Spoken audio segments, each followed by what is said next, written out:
What's up, folks? Anthony Armstrong here, former NFL receiver and host of Believe in Commanders. And with the basketball season here, you can now pick combo projections across football and basketball from the Specials League. It's a league specifically created for combo projections that includes two or more players from different sports or leagues. Now, if you need help making those selections, you want to play alongside some of Prize Picks' favorite players, you can now find community plays under the promos tab of the app to view entries from some of the biggest names in the Prize Picks community each week. Now, Prize Picks makes it easy to get in on daily fantasy sports. You pick two or more players, choose more or less in whatever statistical category, and then you rack in the winnings up to 25x on your cash on your DFS picks. Make your way over to prizepicks.com/believe and use the code BELIEVE, that's BLEAV, for a first deposit match up to $100.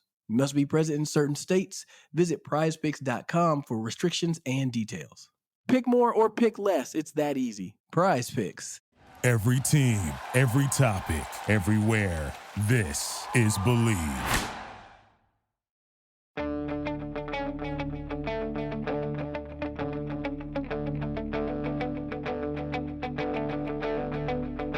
Ich warte seit Wochen auf diesen Tag und tanz vor Freude über den Asphalt.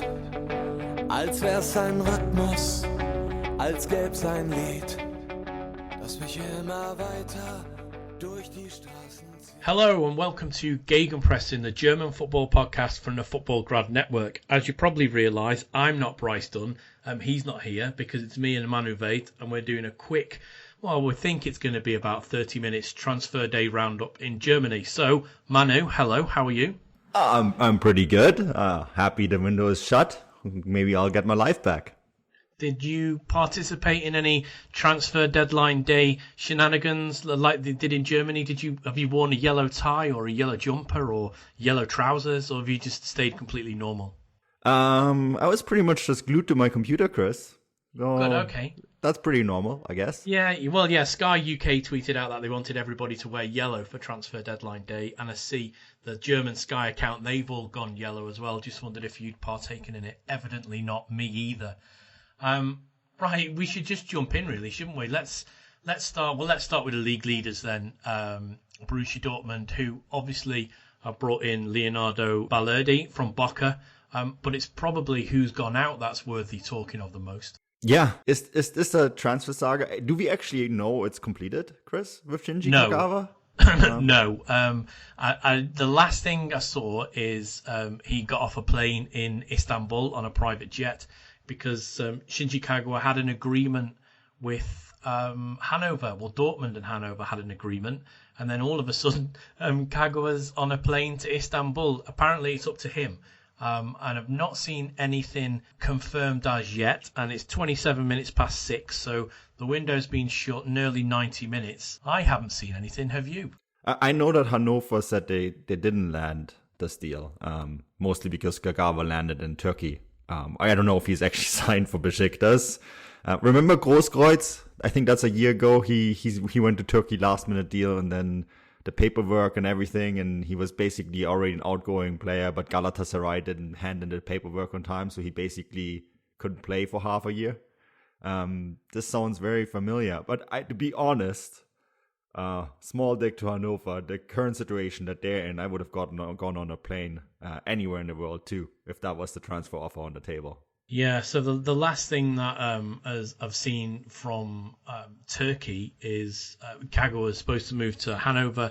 Besiktas jumped in with a loan agreement, and it's going to be around about £1.5 million purchase option from the loan agreement. But until we see something definite from either side, I think we're in limbo, probably waiting for the paperwork to be completed, I would suggest. Or not. Or not. Yeah. So someone else who left, and someone that I was interested in seeing play and never really got his chance, Alexander Isaac. He's only gone on loan to Willem in the Netherlands. It's a strange one, this, because I remember you wrote an article on it, didn't you, Manu, way back when he arrived, and it was hoped that he would, and I think the next Aubameyang's probably the wrong thing to say, but they were hoping he would become a regular player and a goal scorer, maybe like a centre forward version of what Sancho's become. Yeah, absolutely. And I think, he's a bit of a victim of this whole transition phase that Dortmund were in last year, first with Bosch and then first Tuchel, then Bosch, then Stöger, right? Because he was signed under Tuchel, who didn't really want him or didn't know about him. Remember that whole problem with the transfer? So, Yeah. I think, in fairness, he's still only 8. He might be 19 now. He's still very young.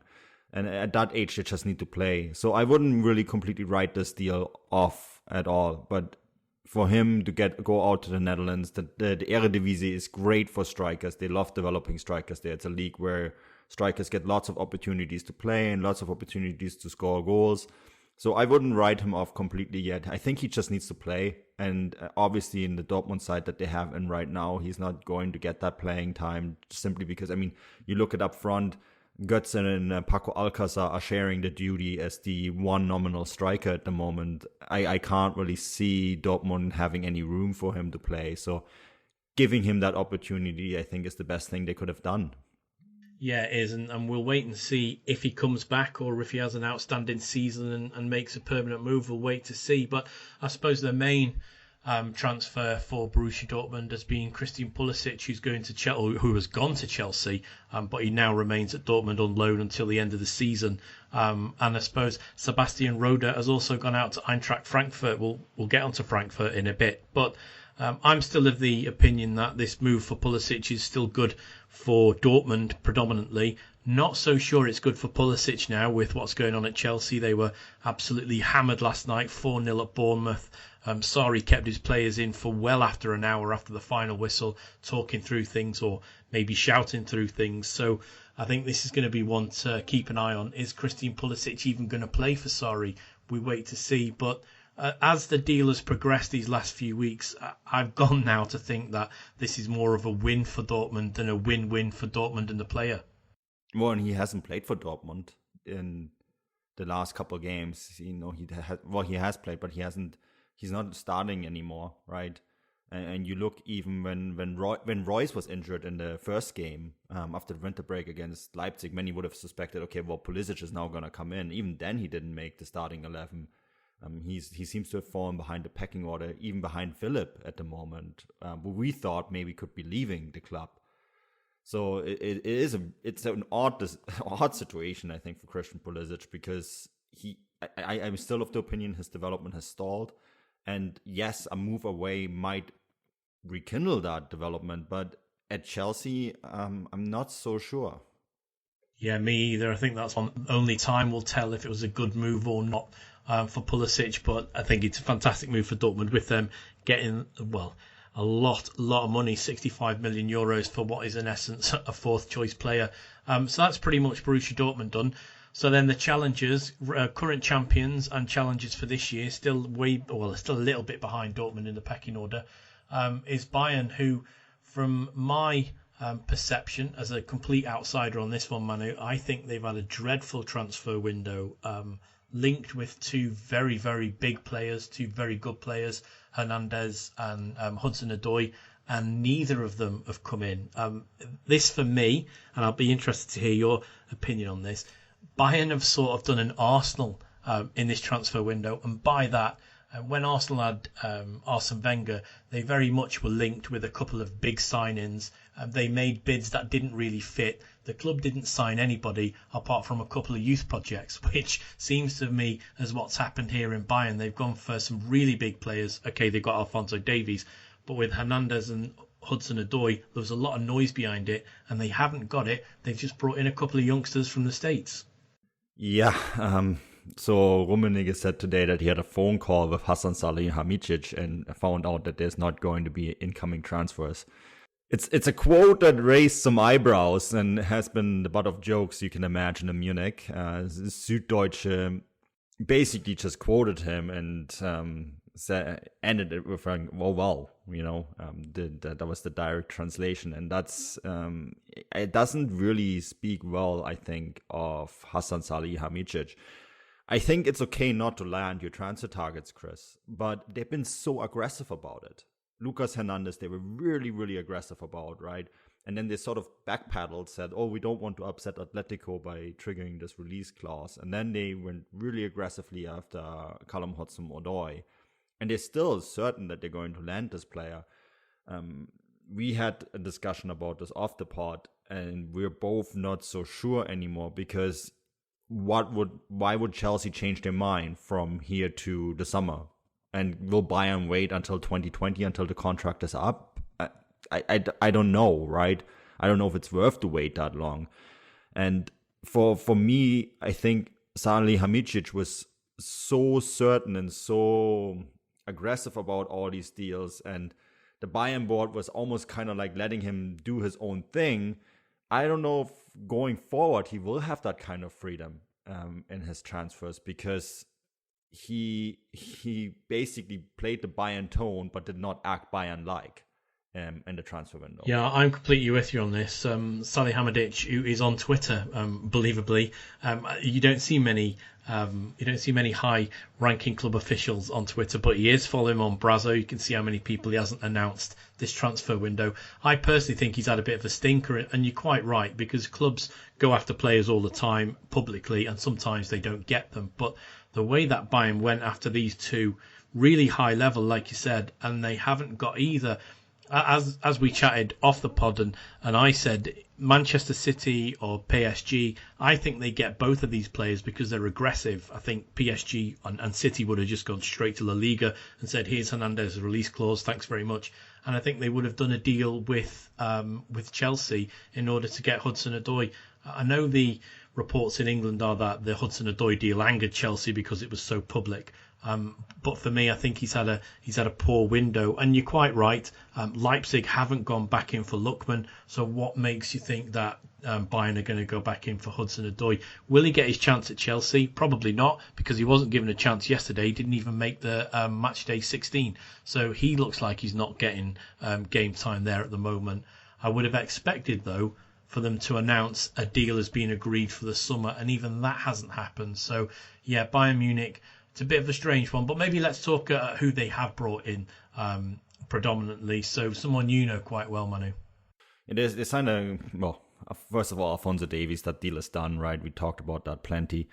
Then, of course, the young American defender Richards, and then Tyler Booth, who in fairness is a talented young American midfielder. They found him a European passport. I was joking to you, an Italian passport. Tyler Booth is his name. Must have been an Italian grandmother somewhere, Chris, because that name doesn't suggest Italian heritage at all. But he's been training on and off and been on their radar for more than a year. I actually wrote an article on him a year ago, and I guess they now found the EU citizenship that he requires, right? Because if you're under 18, you have to have an EU passport to make that move. So that deal is done. Should we talk about outgoing players? Yeah, we should, because there's one big outgoing from Bayern, isn't there? And someone who, when he moved, I thought it was a strange move for him because he was doing so well at Hoffenheim. He was getting game time, he was getting the goals, he touted himself as Germany's best striker, and he moved to Bayern and it all went pretty flat. And that was Sandro Wagner. He's gone to China. Yeah. The German Zlatan, he's going to make 7.5 million euros. He's going to make a lot more than I think he would have done at Bayern. It's just whether he's going to be happy. We've seen players go to China and not last a cause. I think Anthony Modesta is probably the best example of that, as well as plenty of other players from South America who've gone over to China and Europe and have quickly made the move either back to the Bundesliga or back to another top 5 league in Europe. It's a strange one, this, though. I think the World Cup killed him personally. I think that mentally took everything away from him. He wasn't included in that squad. He wasn't getting playing time. He's probably gone and done what's best for him and for his family and for his future. He's gone for a massive payday in China. I'm just assuming that the football will come second for him there. Yeah, Chris, I think I would almost have liked him to come maybe over this way to the United States. I think that would have been, for him as a brand and as a player, better. China seems to be just a cash cow. But yeah, I get it too on a personal level, because they can't make... Their playing career is short, right? And he now earns the same amount of money than Robert Lewandowski does at Bayern, and doesn't pay very much in taxes in China, I assume. So for him on a personal level, it's a good deal. But the big question mark for me is, we talked about all these failed incoming players. Remember, Lewandowski's been so offensive about wanting to have a competitor in the squad. Now he's alone again in that side. That's very thin. Just one striker. They still want to challenge on all fronts. Yeah, it is, and should anything happen to Lewandowski, I think Bayern may be in a little bit of trouble unless they change their system to maybe accommodate a forward three. That's something that Kovac would have to do. But yes, it is. It's a strange one letting him go. And when this was muted that Wagner was going, I immediately thought maybe they were going to tie down the Werner deal, not for now, but for the summer. But that hasn't happened either. That's pretty much it for Bayern.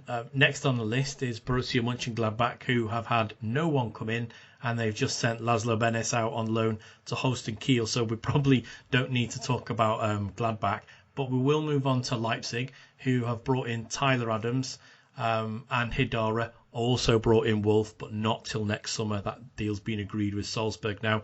Don't forget the two clubs are not connected in any way, and that's just another two signings made from that club. That's just coincidental.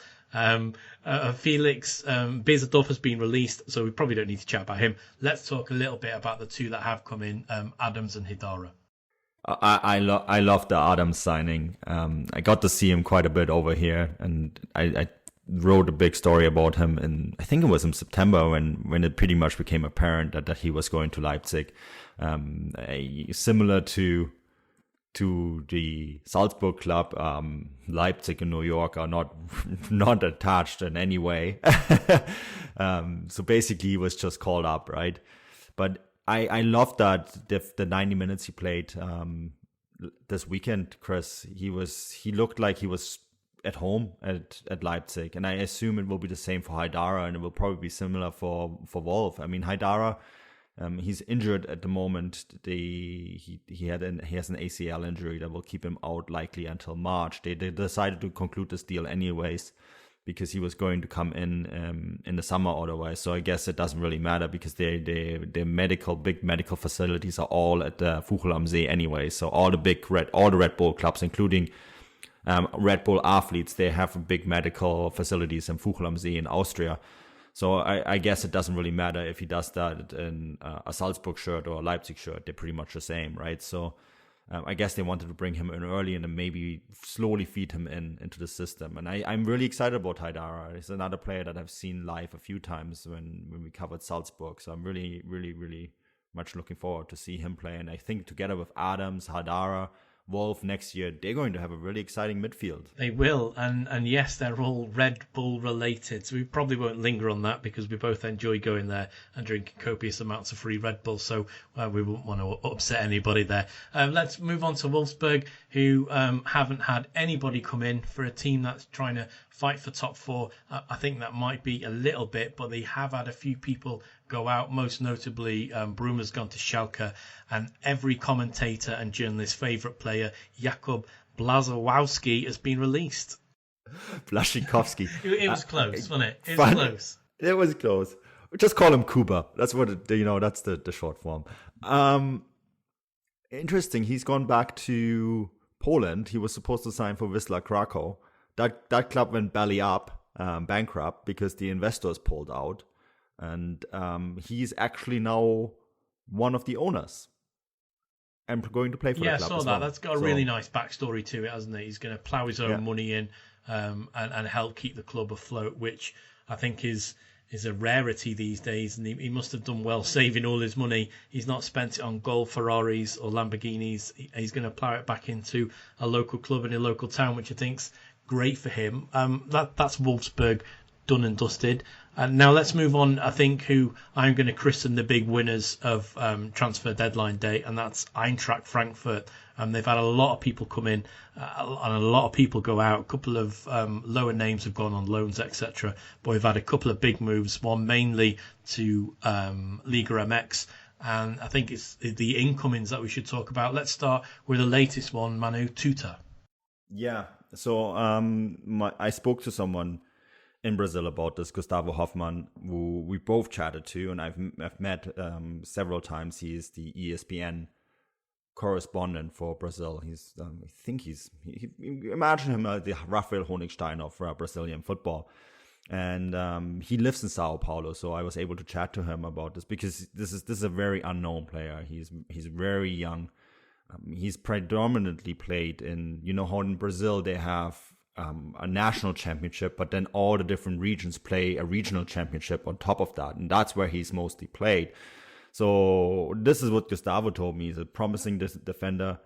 Hasn't played as a professional yet, mostly just in the Copa Sao Paulo, which is the regional championship.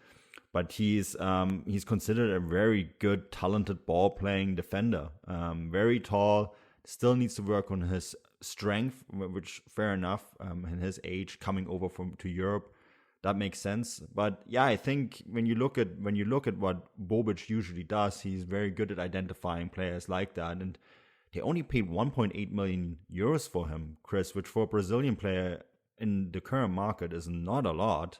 They own 70% of his economic rights. So I guess when they sell him on one day, 30% of that will go to Sao Paulo. But still, I would say it's a very low risk deal that could reap high rewards. It is, and that's why I think as we go on and talk about the other players that come in, I think Frankfurt, not only are they doing exceptionally well on the pitch at the moment, they seem to be neck and neck with Dortmund for how they're conducting themselves off the pitch, especially in the boardroom and behind the scenes.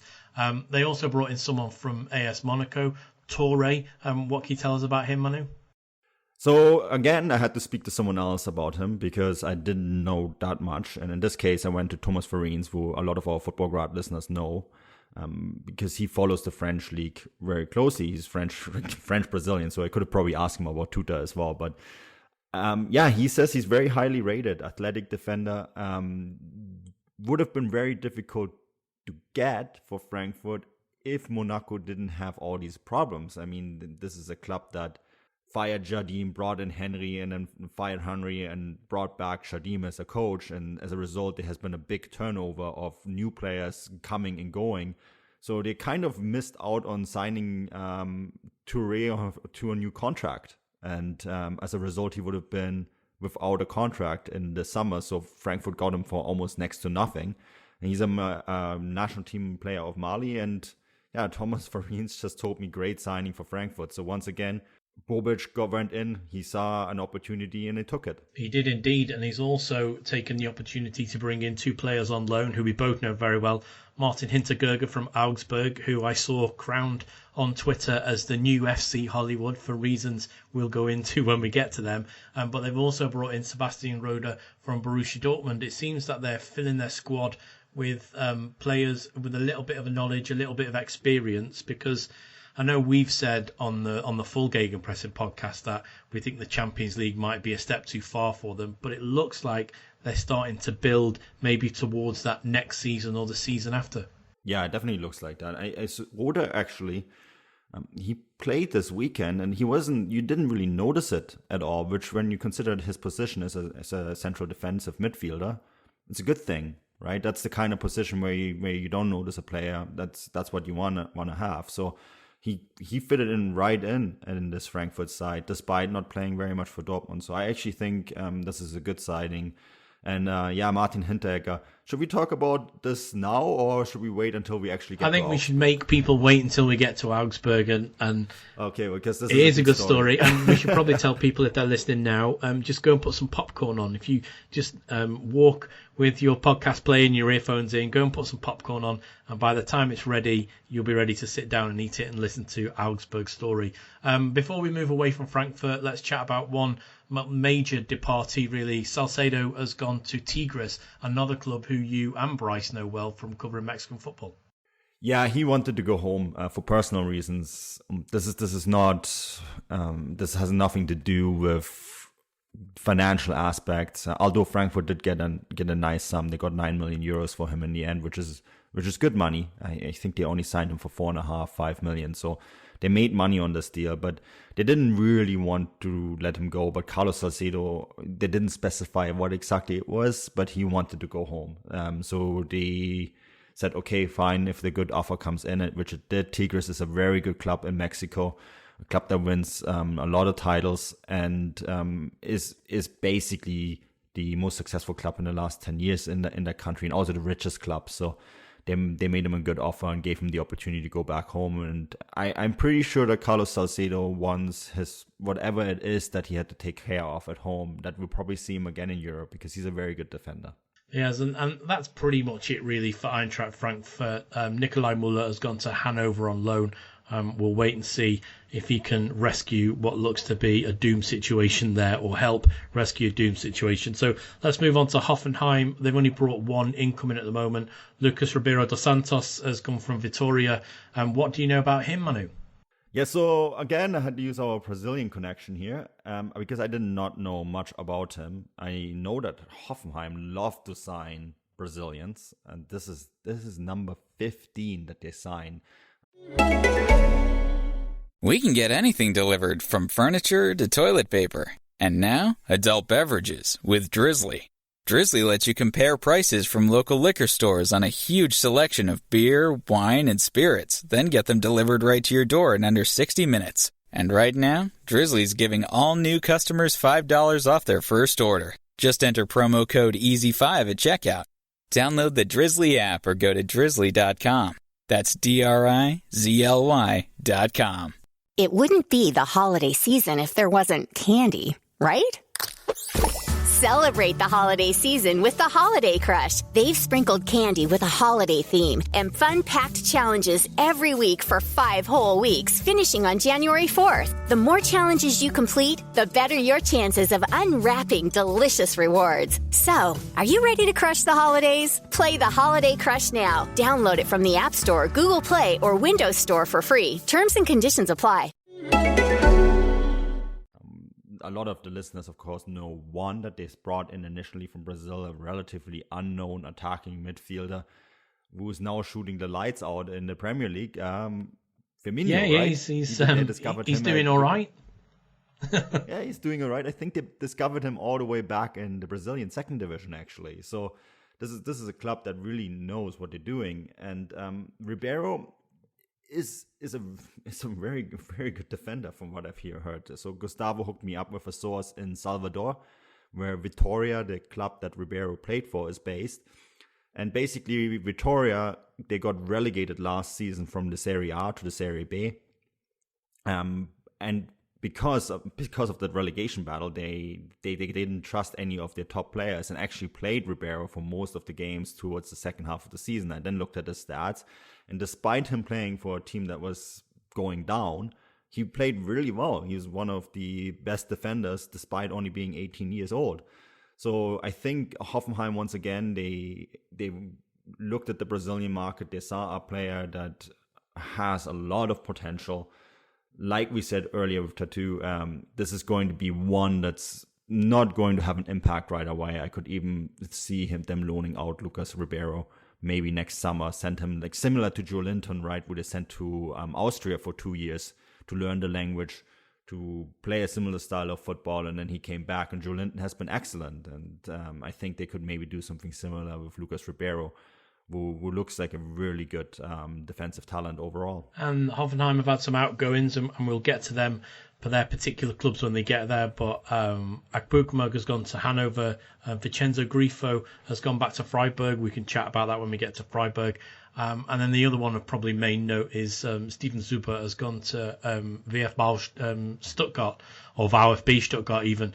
So let's move on to Hertha, who haven't brought anybody in and pretty much haven't let anybody go of worthy note.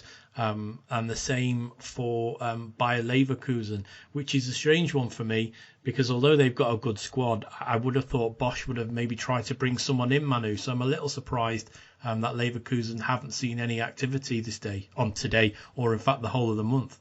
Yeah, it is a strange one, especially because the club said that they felt the squad was good enough. but when you read between the lines, it almost sounded like, well, we don't know if you're going to be here in half a year. So we don't that's exactly what it smells of to me. We don't really know if you're going to be here in the summer. So if you want someone, let's talk about it then. Werder Bremen then, they brought in Romano Schmidt from Red Bull Salzburg. That is correct. Another German side have signed a player from Salzburg that isn't Leipzig. What can our listeners expect to see him bring to a Werder side who have done particularly well in the start of the season, maybe gone off a little bit towards the end of the first part, but now look like they could be forming some sort of European push? I think that Werder play really good football, Chris. I just don't think the results have been there. It's kind of like a strange one. The Frankfurt game was a good example, right? They play good football, but the results are just not there. About Romano Schmid, I don't think we're going to see much of him in this season. I think this is one that the club saw an opportunity they could land him now, so they brought him in, and they're going to take their time to develop this kid, maybe in their second side, similar to what they did with Josh Sargent, right, who played pretty much almost an entire year with Werder Bremen 2 in the Regionalliga, and has then been moved up and has done very well. So I could see them doing something similar with Romano Schmid, or maybe even loan him out next summer if there's an opportunity for that. Perfect. Their outgoings, not particularly exciting. There's lists all over the internet if you want to have a look at them. But mentioned him a while ago, a few moments ago, and we'll move to Freiburg. Vincenzo Grifo has come back home. I think this is a brilliant move, not just for him, but for the club as well, because they were really hampered by the loss of Grifo and Philip. Obviously, Philip went to Dortmund at the same time. I'll be interested to see what he can bring back to that side now, and maybe if he can help them push on, climb up the table just a little bit. Yeah, I like this signing a lot, because I think Grifo is a good player. He just he didn't get the opportunities that we expected him to get at Hoffenheim, right? And with them being out of Europe, the opportunities are going to be even less. So I think this is a great signing, great homecoming. He's going to play for who I think is one of the best coaches in the Bundesliga, Christian Streich, and I'm pretty sure he will get the best out of him. Perfect. Let's move on to Mainz, who coming in, Zugang, null. Abnang going out, null. So it's a 0-0 for Mainz. But Chris, yes, the carnival shirt. They and socks as well. Everyone likes carnival shirt and socks. So Schalke then, who've brought in a couple of interesting players. I think everyone will know Jeffrey Bruber, who they brought in from Wolfsburg, and I think we can understand why they brought him in. And I think he may do well under Tedesco, but it's a young lad from Manchester City, Rabbi Matondo, who's come in. And is he the next Jadon Sancho? ? I said he is maybe the next Leroy Sané, and for two different reasons, Chris. So first of all, they signed him for 9 million euros, but Manchester City have a buyback clause for 50 million euros. So that would be the same price that Schalke received for Leroy Sané. I think this is a good deal all around, because it's low risk, right? If Rabbi Matondo does as well, that someone is willing to pay 50 million euros for him, then Schalke have done a very, very good business transaction. For City, 50 million euros, I mean, they're owned by one of the oil wealthiest countries in the world. I don't think they really care that much. And that doesn't necessarily mean he's going back either, because we remember Torgan Hazard joined Gladbach with a buyback clause and eventually actually ended up staying. I mean, the player the player needs to want to go for back first. That's always a prerequisite with a buyback clause. Remember, they can actually say, no, I want to stay. But about Matondo himself, I mean, we spoke to someone who knows the academies in England really well, sort of our little secret source, and he called him a rapid flying machine, very fast, technically very gifted, great in one-on-one situation. I wrote an article with some of the stats on fußballstadt.com, so if you want to dive into that a little bit, go check it out over there. But I think Rabbi Matondo has the potential to do really well, and we have seen in the past players come over from England do really well, but it's not been easy for every single one. Everyone looks at Jadon Sancho and says, oh, that was a huge success. There was also been a few that didn't have it that easy. So I think that's something to keep in mind. Even someone like Lookman, who did really well the last few games with Leipzig, struggled in the beginning a little bit. So I think we can't expect everyone to do a Jadon Sancho in the Bundesliga. Yes, and I think him getting that tag of even the next Leroy Sané will heap a lot of pressure on his shoulders. Schalke have had a few outgoings, most notably Raman Baba's gone back to Chelsea. I don't think anyone's surprised at that. But something that did take us by all, or took us all by surprise, was Naldo, and he's gone for some reason to Monaco. Whilst players are trying to get out of there, he's gone the other way, and it's a strange move this for me. And a player of his stature and a player of his capability moving on somewhere like Monaco, what does that say about players who want to stay and play under Tedesco? Yeah. You know my opinion about that. I think Schalke has been too much of a revolving door. They have lost a little bit of their identity. Naldo was such a big personality, and they've done it now a couple times. The whole Fairman situation, for example, which I talked about in the last pod in great length, so I don't want to get into it here. But Chris, Naldo went to Monaco and managed to get sent off with 2 straight red cards in the first 3 games. Exceptional performance. So we'll move on to Fortuna Düsseldorf, who've had a lot of ingoings and outgoings, and unsurprisingly for Düsseldorf, they're on, shall we say, a lower level. Players who I think they might have heard of. Obviously, Drobny has come from Bremen, who our listeners may have heard of, and Marcus Suttner has come from Brighton and Hove Albion on loan until the end of the season. So I think we'll wait and see how they go. But if Fortuna can just stay in the league, do we expect any bigger names coming in the summer? I mean, I don't think they can afford to sign Luka Bakayoko for the sort of money that Watford want. But it will be interesting to see who Lutz brings in. And I think in the summer, this seems more of a window where they brought players in. I know there's a couple of options to buy in there, but players who may help them just secure Bundesliga status. David Kovnatski is one to watch out to look out for, Chris. He's a very good signing. Of course, he's come from Sampdoria on loan with an option to buy. So yeah, it'll be an interesting one. It'll be an interesting one to keep an eye on. Now, hopefully, everybody's popcorn is ready and you've put some salt or some butter on it, depending on if you like sweet or salty popcorn. Let's go to Augsburg. Now, everybody who listens to the Gegenpressing podcast regularly will know that Manu and Augsburg don't have the best of loving relationship. And this is purely because he's Bavarian, and Augsburg and München are like rival cities and rival clubs. So I'm going to hand over Augsburg completely to you to deal with in your best unbiased way. Yeah. Oh, wow, because that's going to be difficult. So shall we start with who they brought in? Because I think we have to start with a positive first here, right? And that's Reece Oxford, which is a signing that I thought we would never see in the Bundesliga again, because Gladbach tried, this is another transfer saga, Gladbach tried really hard to sign him on a permanent deal and just didn't get it done. And surprisingly, he didn't then play very much at West Ham. So he's getting another opportunity in the Bundesliga to play for Augsburg, and he will be playing a lot because Augsburg lost Martin Hinteregger to Eintracht Frankfurt, and this has been a standout defender. The reason they lost him though is because they suspended him after he said on television, when asked if there's anything positive to say about head coach Manuel Baum, he said no. So that is the best way to get suspended. And they also pushed out a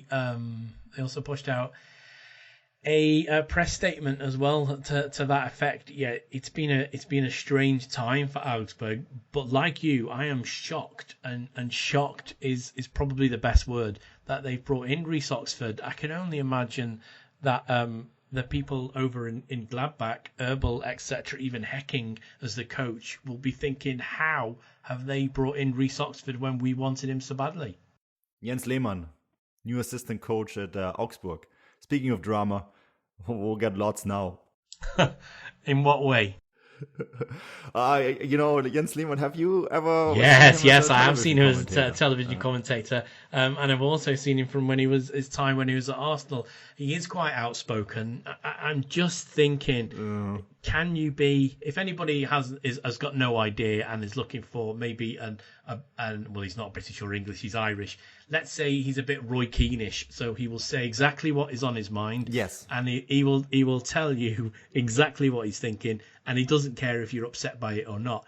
I don't know if that's probably the best personality to bring in when you're down in what we've christened is a fight for the relegation playoff place. I saw one comment in German media, and he's the number 2 behind Manuel Baum, head coach Manuel Baum, and the comment in the media was, Jens Lehmann has never been a good number 2. Oh well, it's getting worse for Augsburg. That's probably the best bit we can say. That let's end on a positive for them, that it's going to get worse. And now we're into the home straight. There's only a couple of clubs left. We can pretty much discount Nuremberg because they haven't brought anyone really of note in. Let's quickly chat about Hanover then, right down in the brown sticky stuff in the mire. They brought in quite a lot of players. It's going to be interesting. Where should we start? Let's probably start with Nikolai Müller, who's come in from Frankfurt on loan, and Akpomba, who's come in from Hoffenheim on loan. Let's start with those two, really. Can they save Hanover's season? Yes or no? No. Excellent. Well, and that's pretty much it. No. Hanover have brought in quite a few players, and I know that there was a British pundit who was berated for saying that signings were uninspiring, and that's because he hadn't heard of them. That was Danny Mills in the UK when talking about Newcastle's record signing. But for me, the players they brought in I don't know, are they really going to help? Obviously, they've recalled Jonas from Corinthians. Is he going to get game time? And will he want game time? I would be livid if someone had called me back from Brazil in the midst of a German winter. So I think it's going to be real difficult for them. And Manu's answered the question, which really leaves us with Stuttgart. Couple of comings-ins, couple of going out, as we've talked about already. The main outgoing for them will be Benjamin Pavard in the summer, going to Bayern Munich. But let's see who they've brought in. Eswein from Hertha Berlin on a loan. Good business for Stuttgart, who are also in the sticky stuff. Yeah, the speed. I actually thought that both Eswein and Suba did really well in the game against Bayern. We chatted about that in great length on a big podcast, right? But I thought that Stuttgart actually played well despite losing that game 4-1. And one of the reasons was that Suba and Eswein brought lots of speed whenever they went on the counter-attack. So although Eswein didn't play a lot at Hertha, I think this could be one that could help them. Same with Steven Suba. Again, I think that's a signing that could actually help them. I think Stuttgart probably looked as good as I've seen them play in months. And although, yes, they did get battered in the end, when it was 1-1, at some point it could have gone either way at Bayern Munich. So will be interested to see how all these players get on. And typically, for German standards and German way of approaching transfer business, quite a lot of these deals were done earlier on in the window. There's not been that much to really go mad about. And so I think, Manu, that's it from me and you on the transfer special. Thanks very much for listening. You can catch us back in our normal slot, which will be released on a Monday, and Bryce will be hosting. Thanks very much for your time, and for the moment, auf Wiedersehen.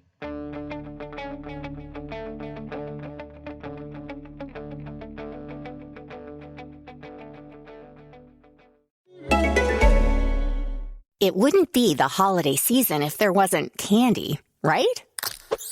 Celebrate the holiday season with the Holiday Crush. They've sprinkled candy with a holiday theme and fun-packed challenges every week for 5 whole weeks, finishing on January 4th. The more challenges you complete, the better your chances of unwrapping delicious rewards. So, are you ready to crush the holidays? Play the Holiday Crush now. Download it from the App Store, Google Play, or Windows Store for free. Terms and conditions apply.